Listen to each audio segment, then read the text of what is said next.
త్వరగా కొన్ని విలువైన సంగతులు మనం విందాం. మత్తయి సువార్త మొదటి అధ్యాయం,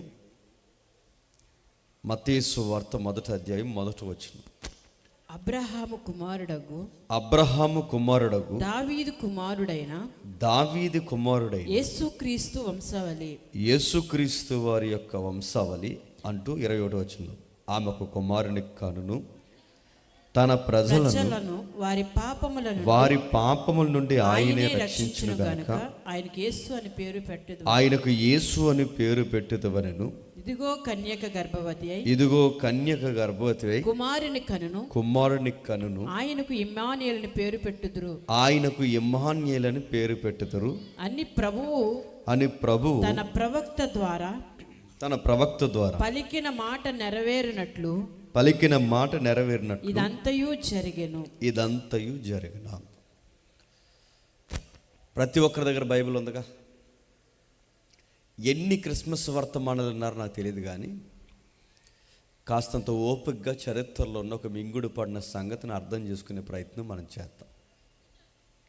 క్రిస్మస్ వర్తమానాలు అనగానే సహజంగా మనకు తెలిసిన వచనాల చుట్టే మనం తిరుగుతాం. కానీ ఇక్కడ రాస్తున్న మత్తయి ఏమంటున్నాడంటే, పుట్టబోతున్నవాడు సాక్షాత్తు దావీదుకు కుమారుడవుతాడు. ఆయన దావీదుకు కుమారుడు అవడమే కాదు, ఇలా జరుగుద్ది, కన్యక గర్భవతి అవుతుంది. ఈ గర్భవతి అయిన ఈ అమ్మాయికి పుట్టిన అబ్బాయి లేదా ఆ శుతుడు ఎవరైతే ఉన్నారో ఆయనకి ఇమ్మానుయేలు అని పేరు పెడతారు.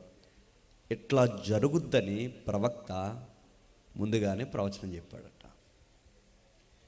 ఏ ప్రవక్త చెప్పాడు, ఎక్కడ చెప్పాడు? మత్తయి గారు ఆ సంగతులు మనకెందుకు జ్ఞాపకం చేస్తున్నాడు? ఆ సంగతులు జ్ఞాపకం చేస్తున్నప్పుడు ఇవెందుకు మనకి కళ్ళ ముందుకు తీసుకొచ్చాడు?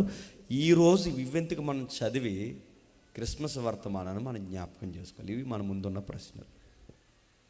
అసలు ఏం జరుగుతుందో తెలియడానికి ఆయన అంటున్నాడు 22, ఇదిగో కన్యక గర్భవతి అయి కుమారుని కనును, ఆయనకి ఇమ్మానుయేలు అని పేరు పెట్టుదరని ప్రభు తన ప్రవక్త ద్వారా పలికిన మాట. అంటే మత్తయి గారు చెబుతున్న ఈ సంగతి ఏదైతే ఉందో, ఈ సంగతి ఎలా జరుగుద్దని ముందే క్రీస్తు పూర్వం చెప్పారట ఎవరో ప్రవక్త. ఆ ప్రవక్త చెప్పిన సంగతి ఇట్లా జరుగుద్దని ముందుగా చెప్పిన సంగతిని దేవుడు నెరవేర్పులోకి తీసుకొస్తున్నాడు. ఈ తతంగం ఏంటో, ఈ కార్యక్రమం ఏంటో మనం అర్థం చేసుకోవడానికి ఒక్కసారి దాన్ని అలానే ఉంచి యెషయా గ్రంథం రండి. యెషయా గ్రంథము 7వ అధ్యాయం. యెషయా గ్రంథము 7వ అధ్యాయం. కాబట్టి ప్రభు యెషయా గ్రంథము 7వ అధ్యాయం 14 వచనం. కాబట్టి ప్రభు తగ్గించండి. తానే ఒక సూచన మీకు చూపును ఆలకించుడి. కన్యక గర్భవతి అయి కుమారుని కని అతనికి ఇమ్మానుయేలు అని పేరు పెట్టును. ఆగుతాం. ఈ ఒక్క మాట మనకు అర్థం కావాలి అంటే కొన్ని వందల సంవత్సరాల చరిత్ర, మగ్గిపోయిన చరిత్ర మనకు తెలియాలి. మత్తయి సువార్త మొదటి అధ్యాయం మొదటి వచనానికి, మత్తయి సువార్త మొదటి అధ్యాయం 22వ వచనానికి, యెషయా గ్రంథం 7వ అధ్యాయం యొక్క జరుగుతున్న సంఘటనకి, ఇశ్రాయేలు రాజుగా యూదుల రాజులుగా పరిపాలిస్తున్న ఆ పరిస్థితులకి చాలా సంబంధాలు ఉన్నాయంట. ఇవన్నీ మనం ఎందుకు చదవాలి అంటే, ఈరోజు మనం మాట్లాడుకునే దానికి మన బతుకులకి సంబంధం ఉంది.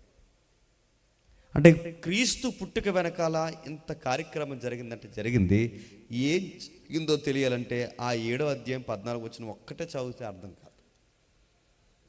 అసలు ఆ 7వ అధ్యాయం 14 వచనం చదివి అక్కడి నుంచి లాంగ్ జంప్ చేస్తారు. ఎక్కడికి? మత్తయి సువార్తకి. మరి మిగిలిన వచనాల సంగతి ఏంటి? మిగిలిన చరిత్ర కూడా ఏంటి? అవేమీ పట్టవు. మరి అది చదివేసి ఇక్కడి వరకు ఎందుకు వచ్చారు? అది ఏమి ఆలోచించరు. ఒకవేళ చెప్పే ప్రయత్నం చేసినా అంత త్వరగా ఎవరి బుర్రలకి ఎక్కదు. మనకి ఏమర్థమవుద్దంటే బంగారం, సాంబ్రాణి, బోలం, ఆ వర్తమానాలు అర్థమవుతాయి. మరియమ్మ గర్భవతి అయిందంట, అది మనకు అర్థమవుతుంది. కానీ చరిత్రలో లింక్ అయిపోయిన కొన్ని ప్రవచనాల కూర్పు మనకు అర్థం కావాలంటే కాస్తంత మనస్సు పదే అటు తిప్పిపోతున్నా పదే కేంద్రీకరిస్తే కానీ ఈ సంగతులు అర్థం కావు. ఏముంది? ఆ 7వ అధ్యాయం మొదటి వచనానికి రండి. ఏముందో యూదా రాజైన ఉజ్జియా మనవడును యోతాము కుమారుడనైన అహాజు దినములలో సిరియా రాజైన రెజీనును ఇశ్రాయేలు రాజును రెమల్య కుమారుడైన పెకాహును యుద్ధము చేయవలెనని యెరూషలేము మీదకి వచ్చిరి గాని అది వారి వలన కాకపోయెను. నేను చదువుతాను. అది వారి వలన కాకపోయెను. అప్పుడు సిరియానీలు ఎఫ్రాయిమీలు తోడు చేసుకునే దావీదు వంశస్థులకు తెలియబడగా గాలికి అడవి చెట్లు కదిలినట్లు కదిలి వారి హృదయాలు జనుల హృదయాలు కదిలిపోయాను. మనం చదివిన వాక్యంలో ఎంతో చరిత్ర ముడిపెట్టి రాస్తున్నాడు. అందుకే తెలుగు అక్షరాలు తెలుసు కనుక చదువుకున్నాం, కానీ తిరగేసి ప్రశ్నించుకుంటే ఆ 7వ అధ్యాయం మనకేమైనా అర్థమవుతుందా? ఓ పట్టాన మనకేం అర్థం లేదు, కానీ చదివాం. కానీ ఏం రాస్తున్నాడు అక్కడ కొంచెం తెలియాలి అంటే, ఈ మొదటి అధ్యాయం లేదా 7వ అధ్యాయం మొదటి వచనంలో ఒక్క మొక్క మనకు అర్థం కాలేదు. కానీ అర్థం కాని సంగతులు దేవుడు ఏమో రాయాలనుకోలేదు. కానీ జాగ్రత్తగా చరిత్రను విభజిస్తేనే కొన్ని విషయాలు మనకు అర్థమవుతాయి. 3 రాజ్యాల ప్రస్తావన తీసుకొచ్చాడు. 1 యోధా రాజ్యం, 2 సిరియా రాజ్యం, 3 ఇశ్రాయేలు రాజ్యం.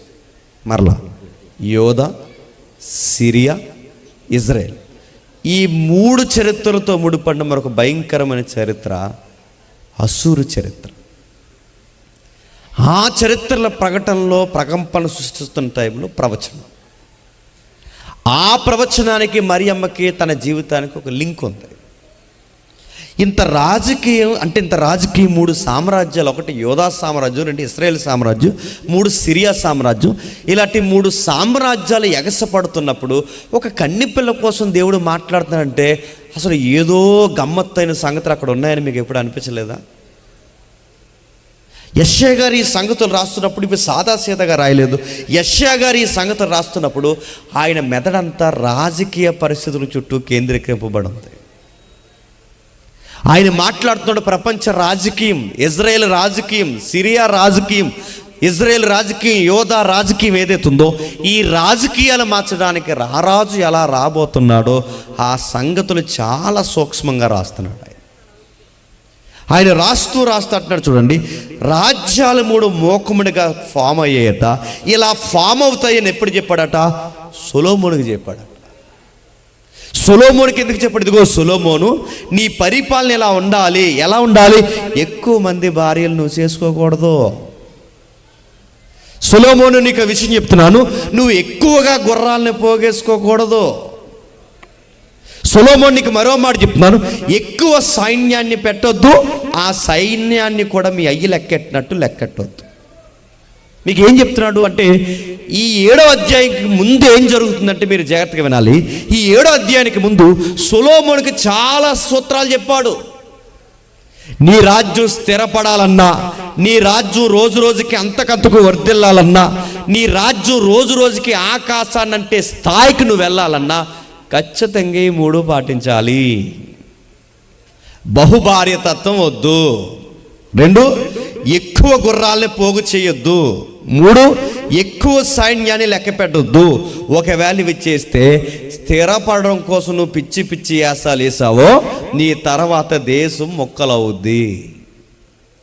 నీ తండ్రికి చెప్పా, నీకు చెబుతున్నా, నీ ముందున్న వాళ్ళకి చెప్పా, ఇప్పుడు చెప్పా, అసలు మీరెవరో పుట్టక ముందే మోసే ద్వారా ద్వితీయోపదేశ కాండంలో చెప్పా. ఈ మాటలు ఏవైతున్నాయి ఇప్పుడు మనం ధ్యానిస్తున్న మాటలు, ఇవి సరిగ్గా నువ్వు ఉండాలి. కానీ సొలొమోను ఏం చేస్తున్నాడో తెలుసా? రాజ్యాన్ని విస్తరింపజేసుకోవడానికి, తన సామ్రాజ్యాన్ని కట్టుకోవడానికి, తన సామ్రాజ్యాన్ని అంతకంతకు పోగేసుకోవడానికి 1000 మందిని చేసుకున్నాడు. దేవుడు ఏదైతే వద్దన్నాడు అది చేశాడు, దేవుడు ఏదైతే చేయకూడదన్నది చేస్తున్నాడు. ఎందుకు చేస్తున్నాడంటే ఆ దేశంతో పొత్తెట్టుకుంటున్నాడు, ఈ దేశంతో పొత్తెట్టుకుంటున్నాడు, ఈ దేశంతో పొత్తు పెట్టుకుంటున్నాడు. ఇన్ని దేశాలతో పొత్తెండి కంటే తన రాజ్యాన్ని విస్తరింపజేసింది. ఆ పొత్తు ఎలా పెట్టుకుంటున్నాడో తెలుసా? పెళ్ళిళ్ళు చేసుకుంటున్నాడు. 1000 మంది అంటే ఆ దేశం ఆయన ఈయన మాంగారే, ఈ దేశమైన ఈయన మాంగారు, సుమారు 1000 మంది. అంటే అన్ని దేశాలు లేవు, చిన్న రాజ్యాలు పెద్ద రాజ్యాలు అన్నీ కలిపితే మొత్తం మీద 1000. ఎందుకు ఇన్ని పెట్టారంటే సొలొమోను గారి యొక్క రాజకీయ ఒత్తిడి అని చెప్పిన అందరినీ తన గుప్పిట్లోకి తెచ్చుకుంటే అన్ని రాజ్యాలు చెప్పండి తన సామ్రాజ్యం అవుతుంది అనుకున్నాడు. గుర్రాలను పోగేశాడు, సైన్యాన్ని పోగేశాడు, సొంత రాజకీయాన్ని ప్రారంభించాడు. దేవుడు ఏదైతే ఆధారపడొద్దని చెప్పాడో, ఏ దాని మీద అయితే నువ్వు ఆధారపడితే నీ రాజ్యం స్థిరపడదని చెప్పాడో, నీ రాజ్యం స్థిరం కోసం నువ్వు ఎలాంటి పనులు నువ్వు చేస్తే, నువ్వు మోకుమ్మడిగా ఇలాంటి పనులు చేసుకుంటూ వెళ్ళిపోతే రేపు పొద్దున్న నువ్వేమవుతావు ముందుగా చెప్పిన ఆ పనులు చేసేసరికి సొలొమోను తర్వాత దేవుడు చెప్పినట్టు జరిగింది. దేశం 2 ముక్కలైపోయింది. నువ్వు స్థిరపడాలనుకున్నావు కానీ నీ తర్వాత నీ రాజ్యం స్థిరపడదు. నువ్వు బలపడాలనుకున్నావు నీ తర్వాత నీ సామ్రాజ్యం బలపడదు. సరిగ్గా ఆ టైంలో ఏమైందో తెలుసా? దావీదుకి దేవుడు మాట ఇచ్చాడు. అంతకు ముందే దావీదుకు కూడా దేవుడు మాట ఇచ్చాడు. ఏమని? నిత్యము నీ సింహాసనం మీద ఒక దీపం ఉంటుంది. సొలొమోను ఎన్ని పనులు చేసినా, సొలొమోను ఎలాంటి పనులు వ్యతిరేకమైన పనులు చేసినా, సొలొమోను ద్వితీయోపదేశకాండలో రాసిన దానికంటే భార్యలను పోగేసుకోవద్దు, ధర్మశాస్త్రాన్ని దూరం పెట్టొద్దు, సైన్యాన్ని దగ్గర పెట్టుకోవద్దు, ఇలాంటి విషయాలు నువ్వు చెయ్యొద్దు, ఎలాంటివైతే జనాలు లెక్కొట్టొద్దన్న అలాంటివి నువ్వు చెయ్యొద్దని సొలొమోనుకి ఎన్నోసార్లు చెప్పిన అవన్నీ చేసిన సొలొమోను కాలంలో దేవుడు ఎందుకు రాజ్యాన్ని ముక్కలు చేయలేదంటే కారణం ఒకటే, దేవుడు దావీదుకి మాట ఇచ్చాడు. నీ కొడుకుని స్థిరపరుస్తాను, నీ కొడుకుని బలపరుస్తాను, నీ కొడుకు ద్వారా ఒక దీపం వెలిగిస్తాను, నీ సింహాసనం మీద దీపంగా నీ కొడుకు సొలొమోను ఉంటాడు. ఆయన మాట ఇచ్చాడు కనుక సొలొమోను టైంలో దేశం మొక్కలవలేదు. సొలొమోను చనిపోయాడు. సొలొమోను చనిపోయిన తర్వాత సుమారు ఇశ్రాయేలు ఎన్ని గోత్రాలు? 12 గోత్రాలు. ఆ 12 గోత్రాల్లో 10 గోత్రాలు ఒక పక్కకు పోయాయి, 2 గోత్రాలు మరో పక్కకు పోయాయి. ఎందుకు పోయాయి అంటే తలకాయలకి తిరగలేక. తలకాయలు ఎవరంటే దావీదు, తలకాయ ఎవరు? సొలొమోను. వీళ్ళ సరి అయిన పనులు, దేవుడిని ఎక్కిరించే పనులు దావీదు జీవితంలో ఉన్నాయి, దేవుడిని ఎక్కిరించే పనులు సొలొమోను జీవితంలో ఉన్నాయి. తలకాయలు తిరంగా లేకపోతే తోకలు కుదురుంటాయా? పెద్దవారికే భక్తిహీనత వస్తే పిల్లలకి భక్తి పెరుగుద్దా? సొలొమోనులో భక్తిహీనత ఎప్పుడైతే పెట్టిందో దాని ఎఫెక్ట్ దేశం మీద పడింది. అందుకే చూడండి, నాయకులు సరిగ్గా లేకపోతే ప్రజలు సరిగ్గా ఉండడు, కాపరు సరిగ్గా లేకపోతే సంఘం సరిగ్గా ఉండదు, ఇంటి యజమానికి బాధ్యత లేకపోతే ఆ ఇంటికి మంచి భవిష్యత్తు ఉండదు. రాజు ఎప్పుడైతే తెరవలేని పనులు చేశాడో, రాజుగారు చేసిన ఈ పనులకి దేశం నిజంగానే విభజింపబడింది. దేశం 2 ముక్కలైంది. 10 గోత్రాలు ఒక పక్కకు పోయాయి, 2 గోత్రాలు ఒక పక్కకు పోయాయి. సరిగ్గా క్రీస్తుపూర్వం, మీరు కావాలంటే రాసి పెట్టుకునే తిరిగేయండి, సరిగ్గా క్రీస్తుపూర్వం 734లో అసూరు దాడి చేసింది. సరిగ్గా 730 టైంలో అసూరు సామ్రాజ్యం దాడి చేసింది. ఎందుకు దాడి చేసింది? వాళ్ళకి ఏమైనా తక్కువైందనా? వానికి వనరులు తక్కువయ్యాయని దాడి చేసింది. అసూరు సామ్రాజ్యం అంటే మీకు అర్థం కావాలంటే ఒక్కసారి అదే 7వ అధ్యాయం, మీకు ఇంకా బ్రైట్గా అర్థం కావాలంటే 17వ వచనం చదవండి ఒకసారి. అదే 7వ అధ్యాయం 17వ వచనం. కీడును విసర్జించుటకును, కీడును 7వ అధ్యాయం 17వ వచనం. యెహోవా నీ మీదకి, నీ జనము మీదకి, నీ పితరుల కుటుంబం వారందరి మీదకి శ్రమ దినములను, ఎఫ్రాయిము యోధా నుండి తొలగిన దినము మొదలుకొని నేటి వరకు రాని దినములను రప్పించును. ఆయన అసూరు రాజు నీ మీదకి రప్పించును. ఇప్పుడు చెప్పండి, మాట వినకపోతే దేవుడు ఆ రోజైనా ఈ రోజైనా చేసే పని ఏంటి చెప్పనా? దేవుడు ఆకాశం నుంచి చెయ్యేలా పెట్టి ఏంట్రా పనులని అడగడం, గుర్తుపెట్టుకోండి. ఆకాశం నుంచి చెయ్యేలా చేసి ఏంట్రా పని చేస్తాను కొట్టడు ఆయన. ఆయన దెబ్బ కొట్టాలంటే ఏం చేస్తాడంటే నీ పక్కనున్న మరొక బలవంతుని లేపి చెప్పండి నీకు మొట్టికాయల మీద మొట్టికాయలేస్తాడు. నీకెవడైతే నచ్చడో వాడిని నీ మీదకి ఎగేస్తాడో. నువ్వు గుర్తుపెట్టుకో, ఆ రోజు ఇశ్రాయేలీయులు లేదా యూదులు దేవునికి వ్యతిరేకమైన పనులు చేస్తే వీళ్ళ జాడ్యము తలించడానికి దేవుడు రప్పిస్తున్నది ఎవరినో తెలుసా?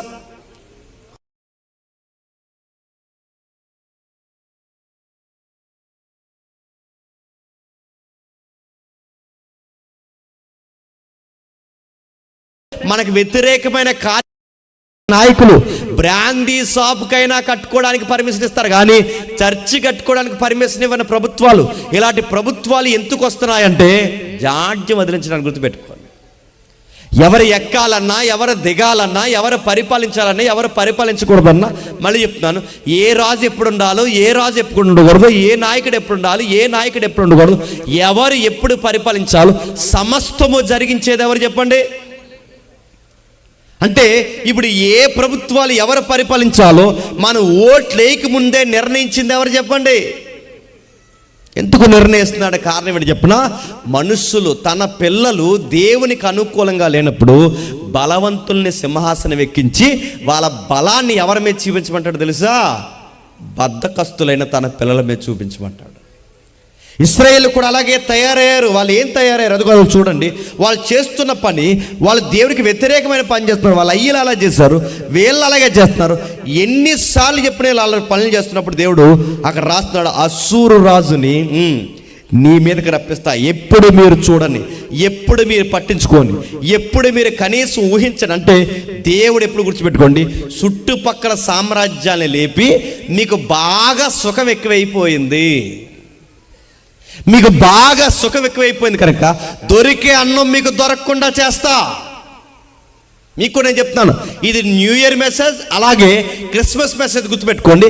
నువ్వు 25 అంతా బద్ధకంగా ఏడిస్తే నీ బద్ధకం వదిలించాలంటే నీ ఇంట్లో నీకు బద్ధకం ఎక్కువ అవుతుంది కనుక నీ ఇల్లుని ఏం చేయాలని తగిన చర్యలు మొదలెడతాడు. నేను మళ్ళీ చెప్తున్నాను వినండి.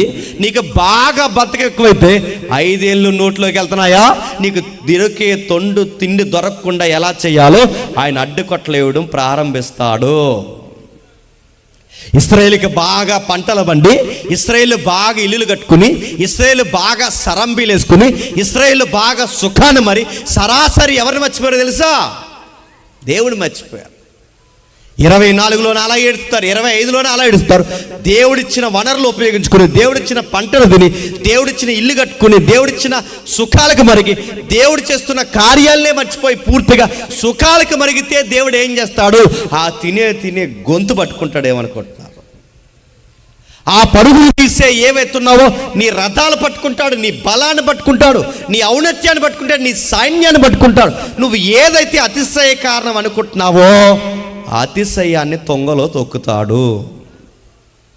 ఆ రోజు సామ్రాజ్యానికి బుద్ధి చెప్పడానికి దేవుడు చేస్తున్నప్పుడు చూడండి, చుట్టుపక్కల సామ్రాజ్యాలు లేపుతున్నావు. దేనికి ప్రవ్వా? సిరియాని ఎందుకు లేపుతున్నావు? ఎఫ్రాయిముని ఎందుకు లేపుతున్నావు?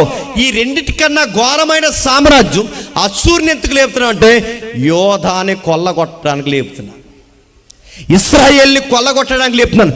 ఎందుకు కొల్లగొట్టబోతున్నావంటే వీళ్ళకి పంటలు పండితే పంటలు ఇచ్చిన నన్ను మర్చిపోయారు, వీళ్ళకు వర్షాలు కురిపిస్తే వర్షాన్ని ఇచ్చిన నన్ను మర్చిపోయారు, వర్షానికి దండం పెట్టడం స్టార్ట్ చేశారు. వీళ్ళకి జీవాహారం ఇస్తున్న నన్ను మర్చిపోయారు, జీవనదులని నదులకు మొక్కడం స్టార్ట్ చేశారు. ఒకటా రెండా? వాళ్ళకి గృహాన్ని ఇచ్చి, నీడనిచ్చి,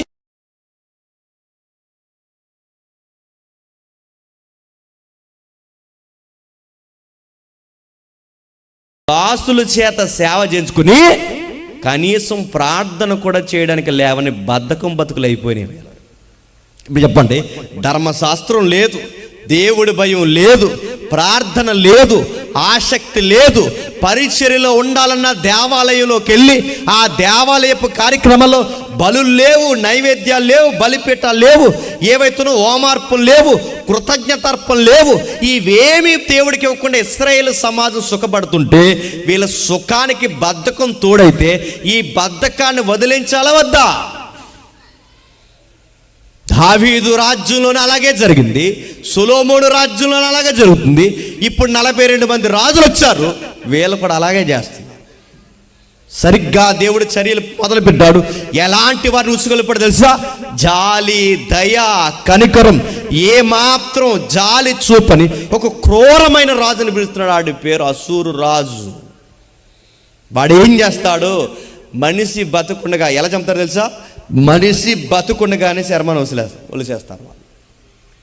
వాళ్ళు ఎందుకు అలా చేస్తారంటే ముందు టెస్ట్ వేస్తారు, దాన్నే గవిని ఎలుపుల టెస్ట్ వేస్తారని బైబిల్లో చదువుతాం. టెస్ట్ వేయడం అంటే తెలుసా? ముట్టడి దెబ్బ. ముట్టడి దెబ్బ అంటే ఒక దెబ్బ చుట్టూ ఎలాగైతే సైన్యం ఫామ్ అయిపోతుందో, ఇప్పుడు మీరున్నారు ఈ వాళ్ళు ఎలా కట్టారు చూస్తారా, దీన్ని ముట్టడి దెబ్బ అంటారు. ముట్టడి దెబ్బ అంటే చెప్పిన వస్తే మర్యాదగా వచ్చి లొంగిపోవాలి, లేదా లొంగకుండా మేము లొంగమంటే బయటికి మొదటగా ఎవడొస్తాడో వాడిని బతుకుండగా శరీరాన్ని సీరేస్తారు. వాడిని బతుకుండగా శరీరాన్ని తీసేసి ఆ అవయవాలు ఇంకా కొట్టుకుంటూ ఉండగానే ఏ కర్రకో లేదా ఒక ఎత్తైన స్థలానికో వాడిని ఏలాడి తీసి రాజుకి ప్రజలకి వార్నింగ్ ఇస్తారు. ఇలాంటి భయంకరమైన వార్నింగ్ ఇవ్వడానికి ఆ గేటు బయట మొత్తం కాపలా కాస్తారు. ఎవడైనా వస్తే దీన్నే ముట్టడి దెబ్బ అంటే మొత్తం కాపలా కాయడం, చుట్టూ కాసేస్తారు. ఇప్పుడు లోపల నుంచి ఎవడు బయటకు రావడానికి వీల్లేదు. అంటే లోపల ప్రాకారం అంటే యెరూషలేము గోడలు ఉన్నాయిగా, యూదా గోడలు ఉన్నాయిగా, మొత్తం లోపల ఉండిపోతారు. ఎన్ని రోజులు ఉంటారు? వారం ఉంటారు, 2 నెలలు ఉంటారు, 3 నెలలు ఉంటారు. నెలలు మళ్ళీ చెప్తున్నాను, లోపల జనాన్ని అలా వదిలేస్తే ఏమవుతారు? వాళ్ళని కొట్టక్కరొద్దు, తిట్టక్కరొద్దు. లోపలికి బయటికి మనుగడ లేకపోతే, వనరులు దొరక్కపోతే ఏమైపోతారు చెప్పినా? చివరికి ఎముకలు గూళ్ళు అయిపోయి, నీళ్లు దొరక్క, ఆహారం దొరక్క, చివరికి వస్తువులు దొరక్క, ఒకరిని ఒకరు చంపుకుని పిల్లలను కూడా కోసుకుని తినే రోజులు వచ్చేస్తాయి. దీన్నే ముట్టడి దెబ్బ అంటారు. దేశాన్ని ముట్టడైన అంటే బయటికి వెళితే ఆడి చంపేస్తాడు, లోపల ఉంటే ఆకలి చంపేస్తుంది. ఈ ఆకలితో చచ్చిపోయే కన్నా, బయటికి పోయి ఆడితే చచ్చిపోయే కన్నా పిల్లల్ని చంపుకుని తింటారంట. ఇలాంటి ముట్టడి వేసేసాడు ఎవరు? అసూరు రాజు. అంటే ఇది పూర్తిగా ముట్టడి దెబ్బగా మార్చాడు. 734లో వాడు ప్రకటన చేశాడు. ఎందుకంటే వాళ్ళ పంటలు పండించుకుని బతకరు, వాళ్ళు యుద్ధాలు చేస్తూ బతుకుతారు. వాళ్ళు ఏదో ఒక పంట పొలాల మీద ఆధారపడే, వనరుల మీద ఆధారపడేవారు కాదు.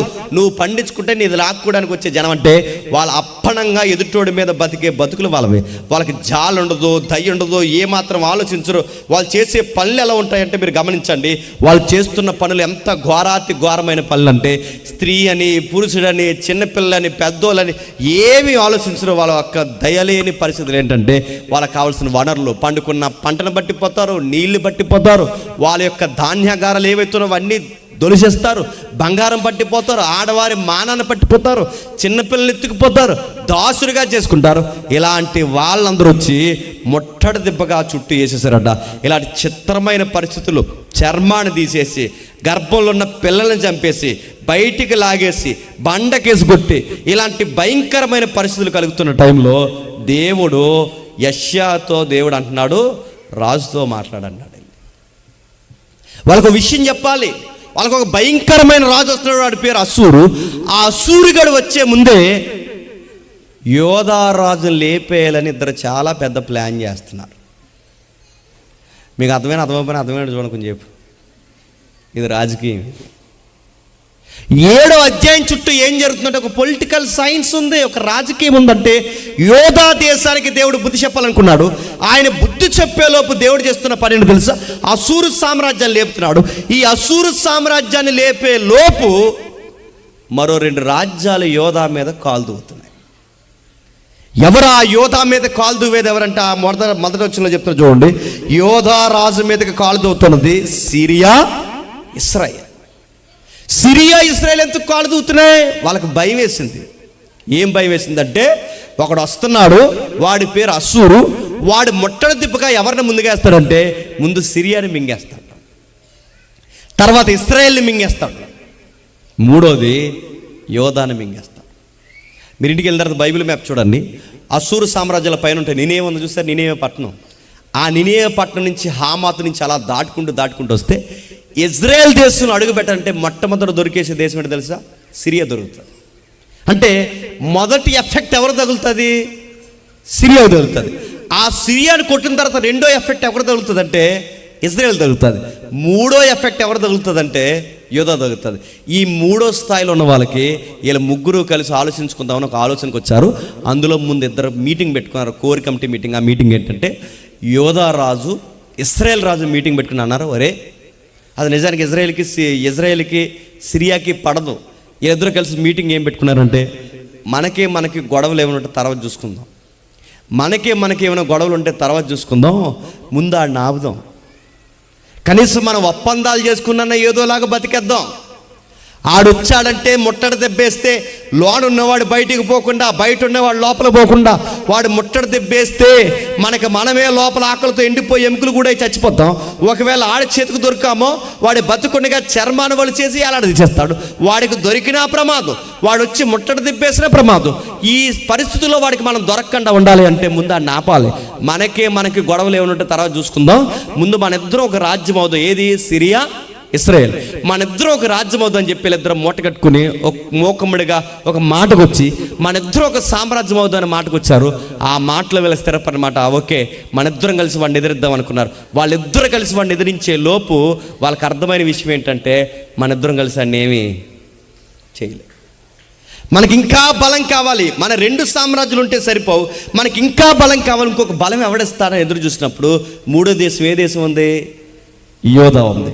ఆ యోధా దేశంకి వెళ్ళి దేవుడు బాగుండి ఆ యోధా దేశానికి వెళ్ళి ఎలాగైనా సరే వీళ్ళతో మనం మాట్లాడాలి, యోధా దేశం సపోర్ట్ తీసుకుందాం, మన ముగ్గురం కలిసి దాన్ని ఎదిరిద్దామని సిరియా ఇజ్రాయేల్ కలిసి యోధాను సంప్రదిస్తే యోధారాజు అన్నాడు నేను కలవనన్నాడు. వాళ్ళిద్దరికి సిరియా ఎత్తిపోయింది. ఎవరికి? ఇశ్రాయేల్ రాజుకి. చెప్పండి, సిరియా రాజు. ఇదేంట్రా, మనకి గొడవలు ఏముంటే తర్వాత చూసుకుందాం, మనకి ఏమైనా పరిస్థితులు ఉంటే తర్వాత చూసుకుందాం, ఇలాంటి టైంలో నువ్వు ఎందుకు ఇలా చేస్తున్నావురా, మనం ముగ్గురు కలిస్తే వాడిని ఎదిరించగలవరా అంటే నేను కలవనన్నాడు. అలాంటి టైంలో ఇద్దరు ఒక నిర్ణయానికి వచ్చేసారు. రే, ఎలాగూ ప్రజలు మన వైపుకి తిప్పుకోవచ్చు కనుక, ప్రజల వల్ల ప్రాబ్లం లేదు కనుక మనం చెయ్యాల్సింది ఏంటంటే ముందు రాజు ప్రజల మాట ఇలా చేయట్లేదు కనుక యోధా రాజైన ఆహాజుని ముందు చెప్పండి లేపేద్దాం. యోధా రాజైన ఆహాజుని లేపేసి ప్రజలందరినీ మన మీద తిప్పుకుందాం. మన 2 సామ్రాజ్యాలు ఆ సామ్రాజ్యం కలిసి ఆడిని ఎదిరిద్దామని ముందు 2 సామ్రాజ్యాలు కలిసి ఎవరి మీద కాలు దూవుతున్నాయి? యోధా మీద. అంటే ఇప్పుడు యోధాకి ఎన్ని ప్రమాదాలు ఉన్నాయి చెప్పండి? 1 సిరియా నుంచి, 2 ఇశ్రాయేల్ నుంచి, 3 అస్సూర్ నుంచి. ఇప్పుడు 3 సామ్రాజ్యాలు ఒకేసారి ఇతని మీద పడిపోతే ఇప్పుడు రాజు హృదయము ప్రజల హృదయం ఏమవుతుంది చెప్పండి? గాలికి అడవి చెట్లు కదిలినట్టు వాళ్ళ హృదయాలు కదిలాయి. ఒక ప్రమాదమా, ఇటు సిరియా వస్తుంది, ఈ పక్కనున్న ఇజ్రాయేల్ వస్తుంది, ఇప్పుడు పైనుంచి అస్సూర్ వస్తుంది. ఇప్పుడు 3 ఒకేసారి యోధా మీద దాడి చేస్తే ఏమవుద్ది? ఆ టైంలో వీళ్ళకి కంగారు వచ్చి ఆ కంగారులో వీళ్ళు చేస్తున్న రాజకీయం ఏంటంటే యోధా రాజు ఎవరైతున్నారో ఆహాజు వాళ్ళ ముట్టడ దెబ్బగా వేయక ముందే లోపలికి నీళ్ళు రావాలి. ఏ లోపలికి? సిటీ లోపలికి నీళ్ళు రావడానికి కావలసిన ప్రాజెక్టు ఫామ్ చేస్తున్నాడు. ముట్టడి దెబ్బగా వేస్తే ఏం ముట్టడి దెబ్బగా వేస్తాడు? ఇదిగో ఆ లోపల ఉన్నవాడు బయటికి రాకుండా, బయట ఉన్న లోపల పోకుండా నీటి తుక్క. ఆహారం లేకపోతే 4 రోజులు బతకొచ్చు, కానీ నీళ్ళు లేకపోతే బతకలేం. అందుకే ఆ నీళ్ళు లేకపోతే బతకలేం కనుక ఒక ప్రాజెక్ట్ కట్టాలనుకుంటే ఆ ప్రాజెక్ట్ ఏంటంటే నీటి కాలువను తిప్పుతున్నాడు. ఎవరు? ఆహాజు. ఎందుకు నీటి కాలువ తిప్పుతున్నాడు? 1 సెక్యూరిటీ కోసం, 2వది ఆయన చేస్తున్న పని లోపలికి నీళ్ళు వెళ్ళాలి. అందుకే చేస్తున్నాడు. చూడండి 3వ వచనంలో అప్పుడు యెహోవా యెషయాతో ఇలాగ సెలవిచ్చెను,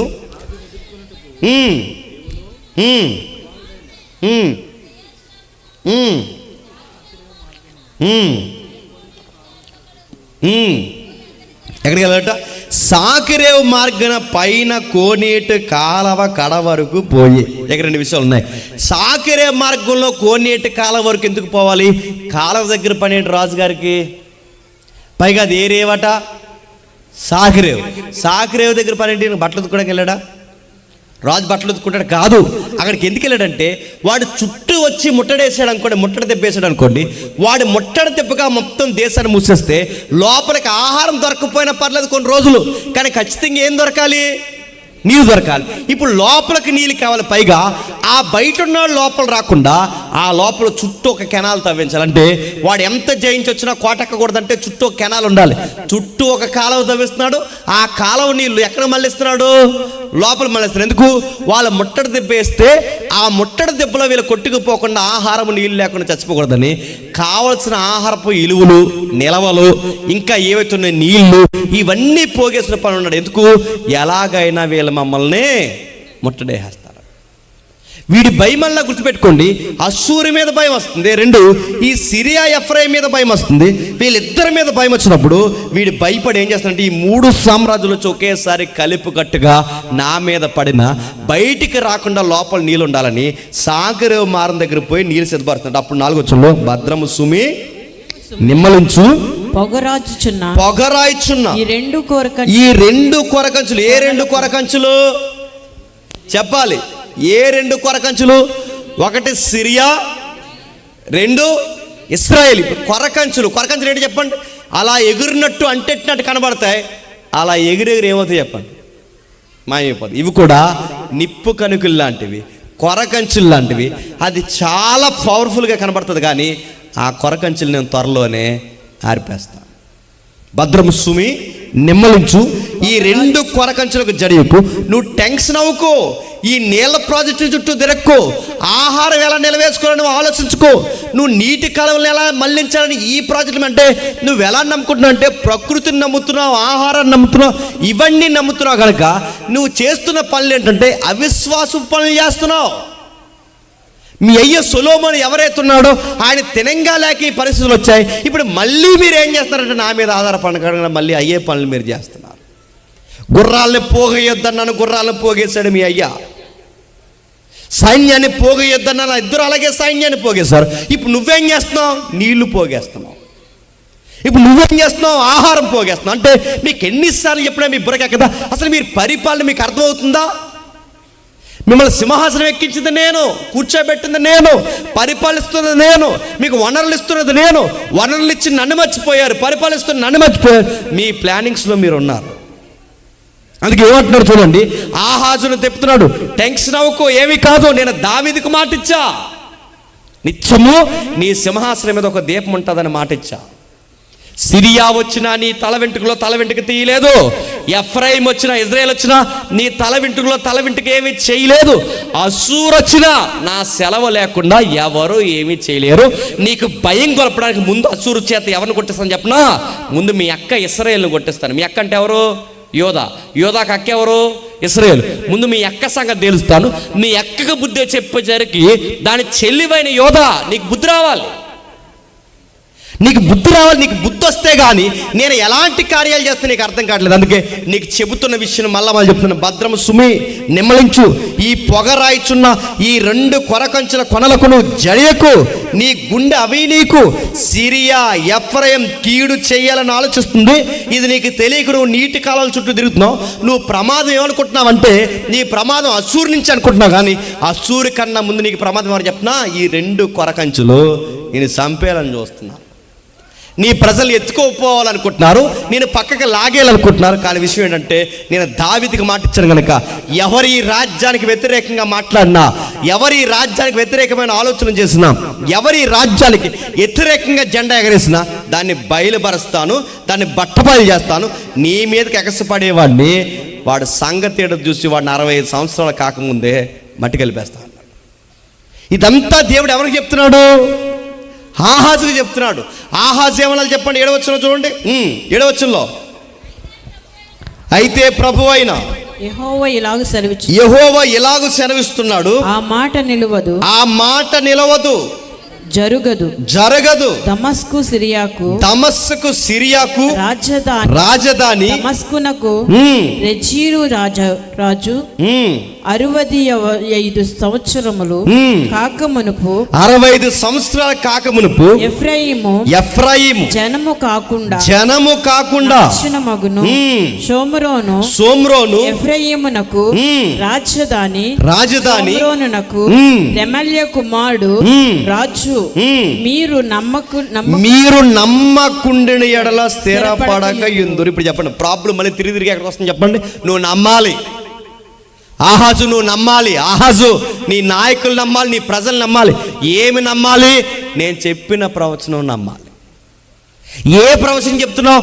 నీ కళ్ళ ముందు జరగబోయే ఒక ప్రవచనం చెప్తున్నా. ప్రవచనం ఏంటంటే 65 సంవత్సరాలు, అంటే నీ జనరేషన్లో 65 సంవత్సరాల కాకమునుపే సిరియా రాజు ఉండడు.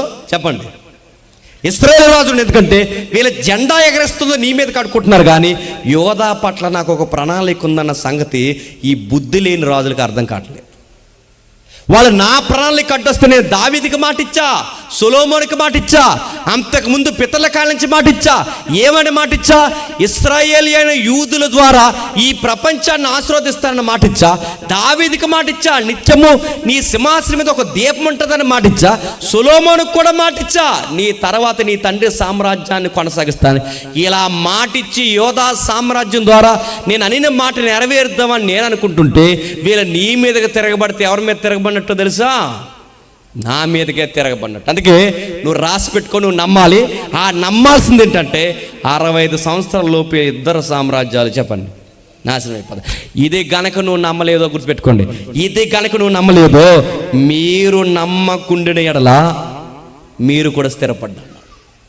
దావీదుకు ఒక రాజునైతే ఉంచుతా, కానీ నువ్వు స్థిరపడు, నీ కుటుంబం స్థిరపడదు. నువ్వు భవిష్యత్తును చూడవంటే వాళ్ళు నమ్మలేనందుకు వాళ్ళు నశిస్తారు, ఇప్పుడు నమ్మలేనందుకు నువ్వు నశిస్తావు. మీరు నమ్మకపోయిన వల్ల మీరు కూడా స్థిరపడరు. మీరు ఎవరు దొరుకుతారు చెప్పనా? ఎఫ్రాయిముకు దొరుకుతారు, చెప్పండి, సిరియాకి దొరుకుతారు. మీరు నమ్మకుండిన ఎడలా, మరో చెప్తాను, ఆహాజు నువ్వు నమ్మకుండిన ఎడలా నువ్వు అస్సూరుకు దొరక్కపోయినా తర్వాత మరో సామ్రాజ్యానికైనా దొరికేలాగా నేను చేస్తా. అందుకే చూడండి, వాళ్ళని నమ్మలేదు కనుకే అస్సూరు సామ్రాజ్యం తర్వాత, అంటే అస్సూరు సామ్రాజ్యం దండయాత్ర తర్వాత యోధాని ఎత్తుకుపోయింది ఎవరు చెప్పినా నమ్మలేనందుకు బాబులోనియన్స్ ఎత్తుకుపోయారు. నెబుకద్నెజర్ అని చదువుతాంగా, నెబుకద్నెజర్ మీకు అర్థమైనట్టు చూడండి. నెబుకద్నెజర్ చదువుతాంగా, నెబుకద్నెజర్ ఎందుకు ఎత్తుకెళ్ళిపోయాడంటే ఈ పనికి మాలిన రాజులు దేవుని ప్రవచనాలు నమ్మలేదు, ఆయన చెప్పింది పాటించలేదు. దానియేలు లాంటి వాళ్ళు కూడా ఎందుకు చెరసాలకు పోవాల్సి వచ్చింది? ఆయన ప్రవచనాలు చెప్తుంటే తలకాయలు నమ్మలేదు. తలకాయలు చేసిన పనికి పనిష్మెంట్ ఎవరు తిన్నారు తెలుసా? పిల్లలు కూడా తిన్నారు. 65 సంవత్సరాలు కాకముందే నాశనం అవుతుంది. ఈ ప్రవచనం మీరు నమ్మండి అంటే వాళ్ళు నమ్మలేదు. అలా నమ్మని పరిస్థితుల్లో దేవుడు వాళ్ళు చెప్తున్నాడు. ఎందుకు దేవుడు ఎంత మాట్లాడుతున్నా ఆహాజు ఎందుకు పట్టించుకోవట్లేదు తెలుసా? వీడు ఒక పిచ్చి తుకలకు పని చేస్తున్నాడు. ఏం చేస్తున్నాడు? ఒకసారి 2వ రాజుల గ్రంథం రండి, 2వ రాజుల గ్రంథం 16వ అధ్యాయం, 2వ రాజుల గ్రంథం 16వ అధ్యాయం 7వ వచనం నుండి, 2వ రాజుల గ్రంథం 16వ అధ్యాయం 7వ వచనం నుండి.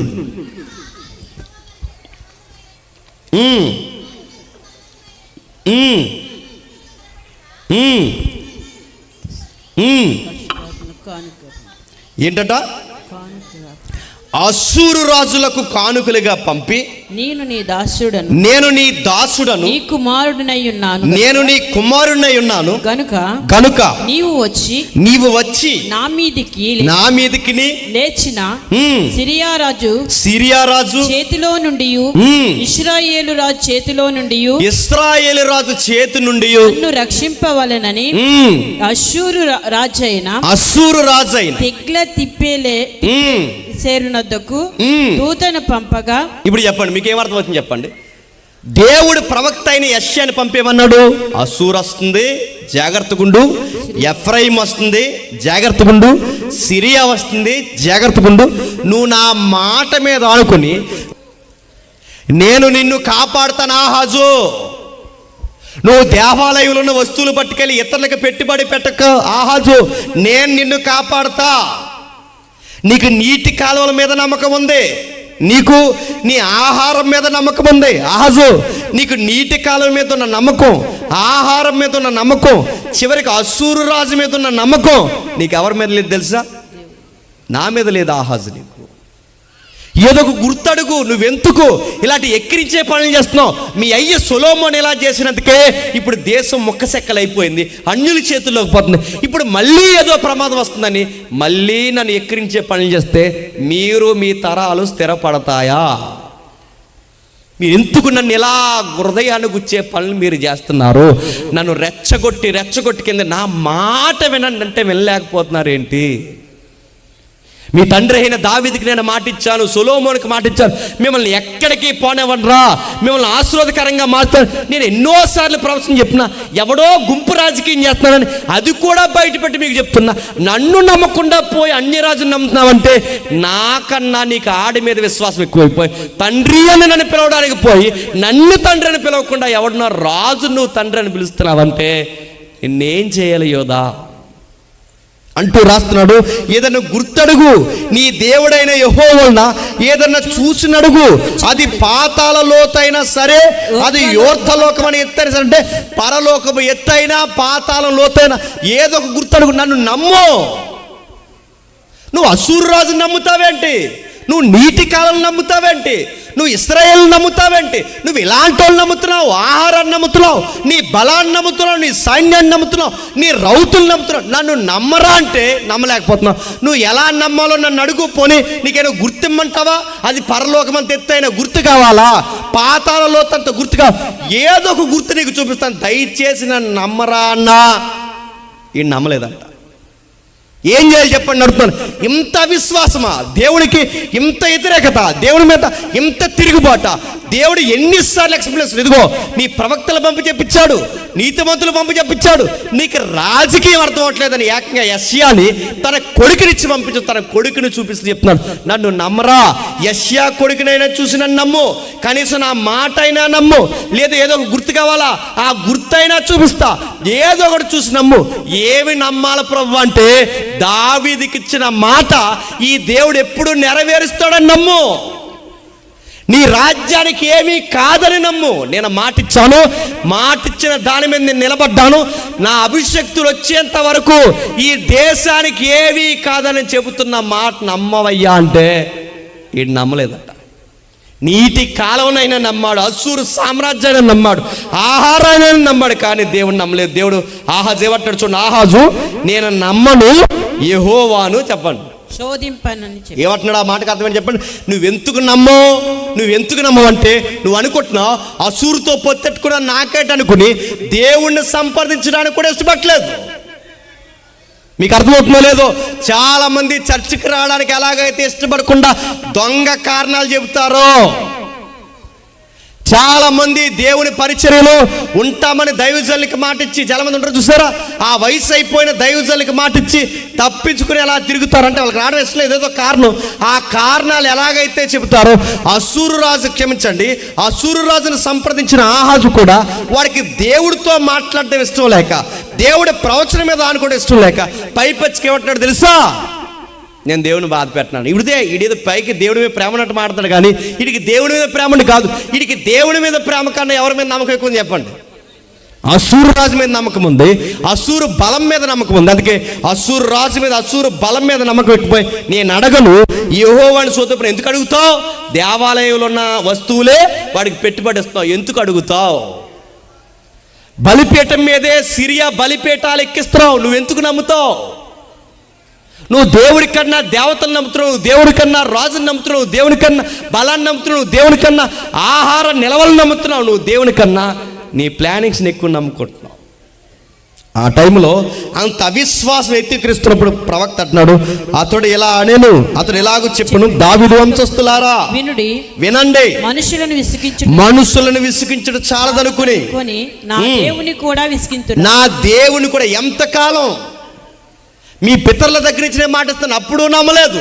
మీ పితరులు నమ్మరు, మీ పిల్లలు నమ్మరు, మీరు నమ్మరు. ఎంతకాలం దేవుణ్ణి ఇసిగిస్తారు? రాజుని అడగమంటే వాడు అడగనంటాడు, ప్రజల్ని అడగమంటే వీళ్ళు అడగనంటారు. మరి ఎవర్రా నా మాట నమ్మేది? పైకి ఎవడన్నా వస్తున్నాడంటే గాలికి అడవి చెట్లు కదిలినట్టు కదిలిపోతాయి. ఏదైనా ప్రమాదం వస్తే ఆ ప్రమాదాన్ని తట్టుకోలేక ఇబ్బంది పడిపోతారు. ఎవడో జెండా ఎగరేస్తుంటే వాడు కాలు కడగడానికి పోతారు, ఎవడో బలవంతం వస్తుంటే ఊడియం చేయడానికి పోతారు, వాడు అడుగులకు మడుగులు ఎత్తడానికి పోతారు. నేను ఏదైతే చెప్పానో అది పూర్తి వ్యతిరేకమైన పని చేస్తా. నన్ను నమ్మండ్రా అని చెప్తే పంట ఇచ్చి నన్ను నమ్మరు, నీరిచ్చి నన్ను నమ్మరు, ఏది నన్ను నమ్మరు. చివరికి మనుషుల మీద, ఆహార వస్తువుల మీద ఆధారపడుతున్నారు. ఎంతకాలం విసిగిస్తారు? మీ ముందున్న రాజులు అలా చేస్తారు, ఇప్పుడు అలా చేస్తున్నారు. యోధా ప్రజలారా, మీరు మనుషుల్ని ఇసికిస్తున్నారు. అంటే నీతిమంతుని ఇసికించారు, ప్రవక్తలు ఇసికించారు, మంచి చెప్పిన ప్రతి ఒక్కరిని ఇసికించారు. ఇది సాలదని ఇప్పుడు ఎవరిని ఇసికిస్తున్నారు చెప్పండి? దేవుడు వచ్చి బతిమలాడుతున్నాడు. నిజంగా దేవుడు వచ్చి బతిమలాడు, రే ఏదో గుర్తు అడగరా, అది పరలోకమంత ఎత్తైనా పాతాళ లోకమంత లోతైనా ఏదో గుర్తు అడగ, నేను చూపిస్తాను. దయచేసి అవిశ్వాసపు కాకరా, విశ్వాసగా ఉండరా. నువ్వు దయచేసి అవిశ్వాసపు కార్యాలు చేయకరా, విశ్వాసగా ఉండరా అని ఎంత బతిమలాడినా, ఎన్నిసార్లు అడిగినా ఎవరిని ఇసుకిస్తున్నారు చెప్పండి? సరిగ్గా ఆ టైంలో దేవుడు చెప్పిన ప్రవచనం ఏంటో చెప్పండి. కాబట్టి ప్రభు తానే ఒక సూచన మీకు చూపును. కాబట్టి ఏంటి?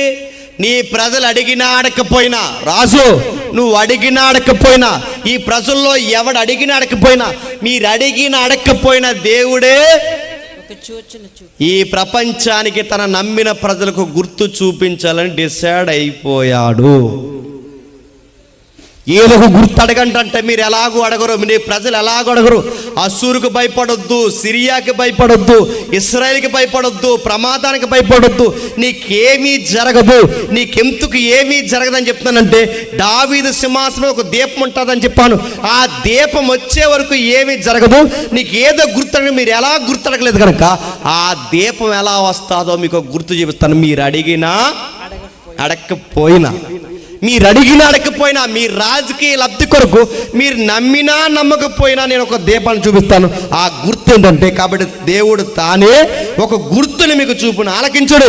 కన్యక గర్భవతి అయి కుమారుని కని ఇమ్మానుయేలుని పేరు పెట్టు. అతనికి ఇమ్మానుయేలని పేరు పెట్టేది. చెప్పండి, కన్యక గర్భవతి అయి కుమారుని కని. కన్యకెందుకు గర్భవతి అవ్వాలి? పెళ్ళైన ప్రతి స్త్రీ గర్భవతి అవుద్ది, కానీ పెళ్ళి కాకుండా ఒక కన్య పిల్ల గర్భవతి అయితే అది గుర్తు.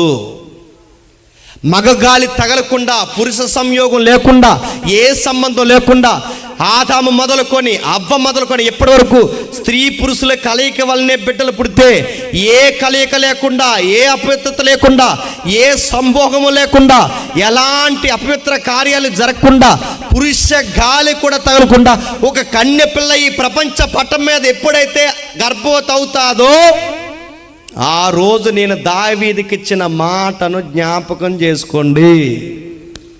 దావీదుకి ఏమని జ్ఞాపకం ఇచ్చావు? ఒక సుతుడు నీకుంటాడు, ఆ సుతుడు సింహాసనం మీద కూర్చుంటాడు, ఆ వచ్చిన సుతుడు నీ రాజ్యాన్ని యుగయుగాలు పరిపాలిస్తాడు. ఆయన పరిపాలన కిందకు వస్తే అసూరు వచ్చినా ఏమీ చేయలేదు, ఆయన పరిపాలన కిందకు వస్తే సిరియా వచ్చినా ఏమీ చేయలేదు, ఆయన పరిపాలన కిందకు వస్తే ఇజ్రాయెల్ వచ్చినా ఏమీ చేయలేదు.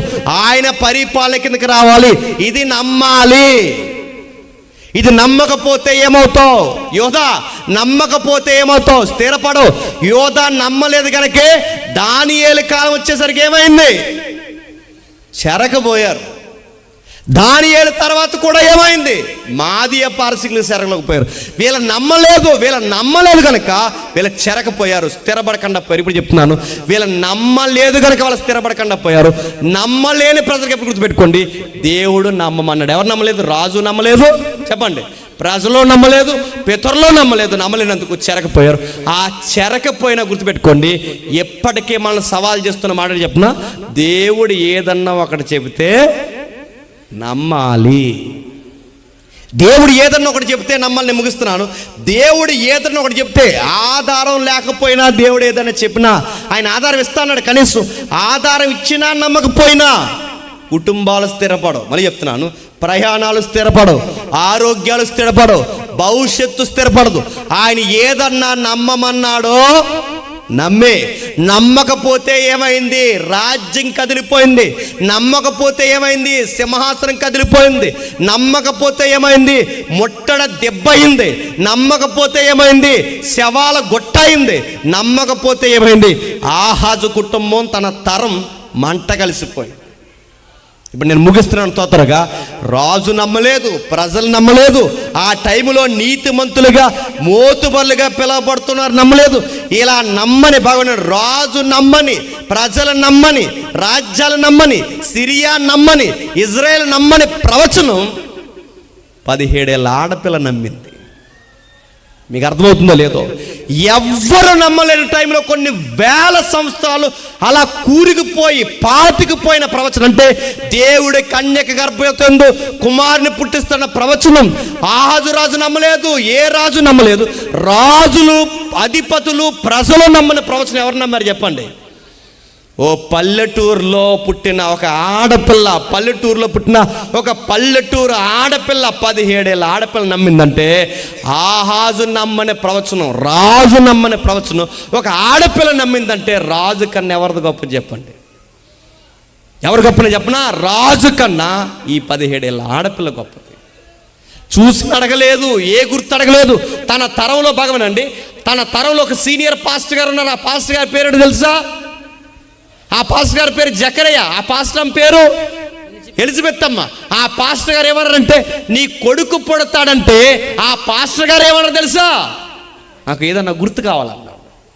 దేవుడు ఏదన్నా చేస్తానంటే రాజు గుర్తులు ఇచ్చినా నమ్మలేదు. పాస్టర్ గారికి ఏదన్నా చేస్తానంటే పాస్టర్ గారు గుర్తులు కావాలంటారు. ఇటు దైవజనులు బాగా ఉండాలి, ఇటు దైవజనులు అటు రాజులు, వీళ్ళెవ్వరూ దేవుని మాట నమ్మలేని టైంలో దేవుని మాట పట్టుకుని ఏలాడి బతుకుతున్న ఆడపిల్ల వయసు ఎంత తెలుసా? 17 ఏళ్ళు. ఇప్పుడు చెప్పండి, క్రిస్మస్ దేవుడు నీలో నాలో మనందరిలో ఎందుకు రాకుండా గవిని వెలుపులుండి ఇంకా ఎందుకు మన జీవితాల్లోకి రాకుండా ఉన్నాడు తెలుసా? ఓ పట్టాన్ని ఎప్పుడైనా వాక్యాన్ని నమ్మావా? నీ విశ్వాసం ఎప్పుడైనా బలంగా ఉందా? నీకు జ్వరం వస్తే భయం, ప్రమాదం వస్తే భయం, ఎవరన్నా ఏదన్నంటే భయం, ఎవరైనా 4 రోజులు నీతో మాట్లాడకపోతే భయం. నడుతున్నా అసలు విశ్వాసం నువ్వు? నేను అడుగుతున్నాను, దేవుణ్ణి నమ్ముకున్నారు, దేవుడు మాట ఇచ్చాడు. ఇదిగో మీకు ఏమీ జరగదని దేవుడు మాట ఇస్తే నువ్వు ప్రతిదానికి భయపడితే నడుతున్న నీ విశ్వాసాన్ని ఏం చేస్తున్నట్టు నువ్వు? నీకు జ్వరాలు వస్తే భయపడిపోతావు, ఆర్థిక ఇబ్బందులు వస్తే భయపడిపోతావు, ఏదైనా సమస్య వస్తే భయపడిపోతావు, ఒంటరితనం వస్తే భయపడిపోతావు, ఎవరైనా మాట్లాడకపోతే భయపడిపోతావు. దేవుడు చెప్పాడు, ఆ రాజు రాజుకు చెప్పాడు, ఆ రోజు ప్రజలకు చెప్పాడు, నన్ను నమ్ముకున్న ప్రజలు ఎలాంటి విషయాలు వచ్చినా భయపడకూడదు, ఈ రాజ్యాలన్నీ ఏకమైనా భయపడకూడదు, ఈ ప్రభుత్వాలు మారిపోయినా భయపడకూడదు, వ్యతిరేకమైన ప్రభుత్వాలు వచ్చినా భయపడకూడదు, ఒక మోతుబరి నీ మీద పగబట్టినా భయపడకూడదు. ఎందుకంటే మనం దేవుణ్ణి నమ్ముకున్న ప్రజలం కనుక మన మీద ఏగో కూడా వాళ్ళని దేవుడు మాటిచ్చాడు కనుక సావు పరిస్థితులు వచ్చినట్టే ఉంటాయి కానీ ఏమీ కాదు, ఆకలి దప్పులు ఉన్నట్టే ఉంటాయి కానీ ఆకలి వల్ల చావం. సింహపు పిల్లలైన ఆకలి దప్పులతో చనిపోతారు కానీ నా పిల్లలు ఆకలి ఉన్నా ఆకలితో చనిపోరు. ఇలాంటి విశ్వాసాన్ని నా పిల్లలు నా వైపు చూడాలంటే ఆ రోజు వాళ్ళు నమ్మలేనందుకు రాజు స్థిరపడలేదు, ఆ రోజు నమ్మలేనందుకు రాజ్యం స్థిరపడలేదు. ఎంత వాక్యం చెప్పినా ప్రతి ఏడాది ఆ ప్రభు అయిన యేసుక్రీస్తు వారి గురించి విశ్వాసాన్ని గురించి ఎన్నోసార్లు సంఘాల్లో సభల్లో ఇలాంటి క్రిస్మస్ వేదికల్లో ఎన్నోసార్లు వాక్యాలను ఒక్కసారి కూడా నమ్మకపోతే నువ్వు 26లో ఎలా స్థిరపడతావు? నీకు వాక్యం మీద నమ్మకం ఉండదు, ప్రార్థన మీద నమ్మకం ఉండదు, మోకాళ్ళ అనుభవం ఉండదు. అసలు దేవుడు అంటే తూతూ మంత్రంగా నువ్వు ఉంటే నీకు నమ్మకం లేకపోతే నువ్వు ఆర్థికంగా ఎలా స్థిరపడతావు? నువ్వు ఆహారంలో ఎలా స్థిరపడతావు? ఆరోగ్యంలో ఎలా స్థిరపడతావు? నీ పిల్లలు నీకు ఎలా కలిసి వస్తారు? నీ గుడారంలోకి ఏ తెగులు లేకుండా దేవుడు ఎలా కాపాడతాడు? ఇప్పుడు నీకు డౌట్ వస్తే నేను చెప్తున్నాను, మరి దేవుడు మమ్మల్ని కాపాడుతాడని దానికి మాకు కూడా ఏదన్నా గుర్తిస్తాడంటే ఇచ్చాడు. ఆ గుర్తేడు చెప్పిన, ఆహాజుకి ఇచ్చిన గుర్తే నీకు ఇచ్చాడు. ఆహాజుకి ఇచ్చిన గుర్తేంటి? కన్యక గర్భవతి అవుతుంది, ఇది గుర్తు. ఇప్పుడు నువ్వు నమ్మడానికి గుర్తేంటి? 2000 సంవత్సరాల క్రితం కన్య పిల్ల గర్భవతి అవుతుంది. పూర్వం ఉన్నవాడికి గర్భవతి అవుతుంది ఆడికి ప్రవచనం, క్రీస్తు శకంలో ఉన్న మనకి ప్రవచనం నెరవేరిందని చెప్పండి మనకి అవసరం. వాడికి అది గుర్తు, మనకి జరిగిన దృష్టాంతం. అంటే వాళ్ళైనా అదే చూడాలి, చెప్పండి మనమైనా అది చూడాలి. క్రిస్మస్లో గుడ్ న్యూస్ అని చెప్పిన, దేవుడు మనతో ఉంటానని మాట ఇవ్వటం. దేవుడు మనకు తోడే ఉన్నాడు. అందుకే ఆయన పెట్టుకున్న పేరేంటో చూడండి, ఆయనకి ఇమ్మాని కన్యక గర్భవతి అయి కుమారుని కనును, ఆయనకి ఏమని పేరు పెడతారట? ఇమ్మానుయేల్ అని పేరు పెడతారు. చూడండి, ఆ కన్యక గర్భవతి కుమారుని కంటే ఆయనకి ఇమ్మానుయేల్ అని పేరు పెడతారు. ఆ ఇమ్మానుయేల్ అంటే తెలుసా? దేవుడు మనకి తోడు. అందుకే ఈ థీమ్, ఈ స్కెల్టన్ మీకు అర్థమైతే నేను ముగిస్తున్నాను. ఈ స్కెల్టన్ మీకు అర్థమైతే మత్తయి 1వ అధ్యాయం 1వ వచనం ఏమని రాశారు చదవండి ఒకసారి ముగిద్దాం. అబ్రహాము కుమారుడును దావీదు కుమారుడైన యేసుక్రీస్తు వంశావళి. అబ్రహాము ఇస్సాకును కనెను. ఇప్పుడు చెప్పండి, యేసుక్రీస్తట మరియమ్మ కుమారుడు కదట, యేసుక్రీస్తట యోసేపు కుమారుడు కదట. వీటన్నిటికన్నా ముందు ఎవరి కుమారుడట? ఇప్పుడు చెప్పండి, దావీదుకి కుమారుడు ఎట్లా అంట? చెప్పాలి, దావీదు కుమారుడు ఎట్లా అయ్యాడట? దావీదుకి మాట ఇచ్చాడే, నీ సింహాసనం మీద ఎప్పుడు ఒక దీపం ఉంటుందని, అలా కుమారుడు. సొలొమోనుకి మాట ఇచ్చాడే, దావీదు కుమారుడు. అదిగో ఆ పూర్వకాలం చెప్పాడే, ఆ దావీదు కుమారుడు బతికే ఉన్నాడు. ఆ దావీదు కుమారుడు కన్యమరే గర్భాన్ని వచ్చాడు. ఆ దావీదు కుమారుడు దైవసుతుడు మానవ కుమారుడికి వచ్చాడు. ఆ ప్రవచనం ఆగిపోలేదు, నెరవేరింది. అందుకే మత్తయి ఏమని మొదలెట్టాడు తెలుసా? ఈయన యోసేపు మరియల కొడుకు కాదు, చెప్పండి. ఇదే నమ్మమన్నాడు ఎవరిని? ఆహాజుని. ఇదే నమ్మమన్నాడు ఎవరిని? ఇశ్రాయేలు ప్రజల్ని. ఇదే నమ్మమన్నాడు ఎవరిని? యోధా ప్రజల్ని. ఇదే నమ్మమన్నాడు ఎవరిని? పాస్టర్ గారిని. వాళ్ళు ఎవ్వరు నమ్మలేని టైంలో ఎవరు నమ్మారు చెప్పండి? ఒక పల్లెటూరు ఆడపిల్ల టీనేజ్ అమ్మాయి నమ్మింది. చెప్పండి, మరియా ఎందుకు ధన్యురాలయ్యిందంటే ఎవరు నమ్మలేని టైంలో దేవుని మాటని బలంగా నమ్మిన అమ్మాయి ఎవరో తెలుసా? మరియమ్మ. మళ్ళీ చెప్తున్నాను, క్రిస్మస్లో ఉన్న ధన్యత, క్రిస్మస్లో ఉన్న బ్యూటీ ఏంటంటే బైబిల్లో దేవుడు ఏదన్నా చెబితే నమ్మండి. ఒక ప్రసంగికుడు నిలబడి ఆ వాక్యని వ్యాఖ్యానం చేస్తూ దేవుడు ఈరోజు నీతో ఇలా అంటున్నాడని ఏదన్నంటే అది నమ్మండి. అది నమ్మితే దేవుడు నిన్ను స్థిరపరుస్తాడు. ఈ నూతన సంవత్సరంలో నేను బలపరుస్తాడు. ఈ నూతన కార్యాలు నీ జీవితంలో అద్భుతంగా జరిగిస్తాడు. ఇన్ని కార్యాలు జరిగించిన దేవుడు నీతో కూడా ఎల్లకాలం ఉంటాడని దేవుడు అన్నాడంటే ఆ మాట బలంగా నమ్మండి. అందుకే మత్తయి ఏమంటాడు చూడండి, ఒకసారి మొదటి అధ్యాయం ముగిద్దాం. 22వ వచనంలో, మత్తయి సువార్త మొదటి అధ్యాయం 22వ వచనం. ఇదిగో కన్యక గర్భవతి అయి కుమారుని కనును ఆయనకు ఇమ్మానుయేలు అని పేరు పెట్టుదు. అతనికి ఇమ్మానుయేలు అని పేరు పెడతారు. ప్రభువు తన ప్రవక్త ద్వారా పలికిన మాట నెరవేరినట్లు ఇదంతయు జరిగను. ఏదంతయు జరుగును? కన్యక గర్భవతి అవడం. ఎందుకు కన్యక గర్భవతి అవుతుందంటే తన ప్రవక్త ద్వారా చెప్పాడుగా ఆ మాట. ఏమని మాట చెప్పాడు? కన్యక గర్భవతి అవుద్ది. నమ్మవయ్య ఆహాజు అంటే ఆహాజు నమ్మలేదు. ఆహాజు నమ్మంది, ప్రవక్త చెప్పింది ఇప్పుడు జరుగుతుంది. ఎన్నేళ్ళ తర్వాత? 1000 ఏళ్ళ తర్వాత. సుమారు 700 నుంచి 1000 ఏళ్ళు, సుమారు 700 నుంచి 1000 ఏళ్ళ తర్వాత ప్రవక్త చెప్పింది నెరవేరుతుంది. ఇప్పుడు అడుగుతున్నాను, యేసుప్రభు మొదటి రాకలో చెప్పిన మాట చెప్పిన త్వరలోనే వస్తాను. 1000 ఏళ్ళ ముందు చెప్పిన తర్వాత 1000 ఏళ్ళ తర్వాత ఎలాగైతే జరిగిందో 2000 సంవత్సరాల క్రితం చెప్పినాడు వెళ్తులతో మాట్లాడు, మళ్ళీ త్వరలోనే వస్తాను. ఇది నువ్వు నమ్మాలి. ప్రతి క్రిస్మస్ మొదటి రాకడ మనం జ్ఞాపకం చేసుకున్నప్పుడు బలంగా మనకు కనబడాల్సిన మరో మాట చెప్పిన రెండో రాకడ కూడా జరుగుద్ది. అది నమ్మాలి. ఈ రెండో రాకడ మనం గుర్తుపెట్టుకుంటే పోగేసుకోవడం తగ్గించుకుంటాం. ఈ రెండో రాకడ మనకు గుర్తుంటే గొడవలు పెట్టుకోవడం తగ్గించుకుంటాం. ఈ రెండో రాకడ మనకు గుర్తుంటే సేవ ఎంత బ్రైట్గా చేయాలో మనకు అర్థమై తగ్గించుకుంటాం. ఆయన రాకడ త్వరలోనే జరుగుద్దని బలంగా మనం నమ్మితే ఆయన ఎదుటి నిలబడితే నేను ఏం చెప్పుకోవాలని నన్ను నేను తగ్గించుకుని బతకడం నేర్చుకుంటాను. అందుకే మొదట రాకడ నమ్మమని చెప్పాడు. మొదట రాకడిని జ్ఞాపకం చేసుకుంటున్నాం. మనకి చెప్పండి, రెండో రాకడ కూడా జరుగుద్దని చెప్పండి నమ్మమని రాత్రి నీకు చెప్తున్నాడు. ఈ మెసేజ్లో ఏం తీసుకోవాలంటే 3 సూత్రాలు తీసుకోండి. ఒకటి, దేవుడు చెప్పింది ఖచ్చితంగా జరుగుద్దని నమ్మాలి. రెండవది, ఆయన వస్తాడని చెప్పాడో అది ఖచ్చితంగా వస్తాడు. ఆ రోజు కన్య గర్భాన్ని వచ్చాడు, ఈరోజు చెప్పండి మేఘాల మీద వస్తాడు. వస్తానన్నాడు, వస్తాడు, నమ్మేలంతే. మూడోది, నువ్వు ఎక్కడున్నా ఎలా ఉన్నా ఒకటి మాత్రం నమ్మాలి, నీ విశ్వాసం ఆయన యందు ఉంటే నేను జయించే విజయకేతనం నీ ద్వారా ఎగరేస్తాడని నమ్మాలి. ఈ జనరేషన్లో మళ్ళీ అసూర్ రాదు, కానీ అసూర్లా భయపెట్టే శ్రమ నీ మీదకి ఏదన్నా వచ్చినా నా దేవుడు నాకున్నాడని నమ్మాలి. నా దేవుడు త్వరలోనే రాబోతున్నాడని నమ్మాలి. నా దేవుడు ఖచ్చితంగా చెప్పింది జరిగిస్తాడని నమ్మాలి. అది వ్యాధి వచ్చినా ఇబ్బంది వచ్చినా ఆయన నాతో ఉన్నాడని నమ్మాలి.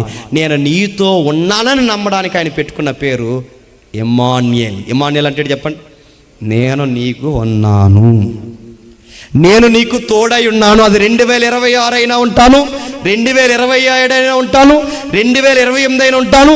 నువ్వు జీవం కలిగి చలించేంత కాలం నీతో నేను ఎల్లకాలము ఉంటాను. నువ్వు నా యందు నమ్మిక ఉంచితే నేను స్థిరపరుస్తాను.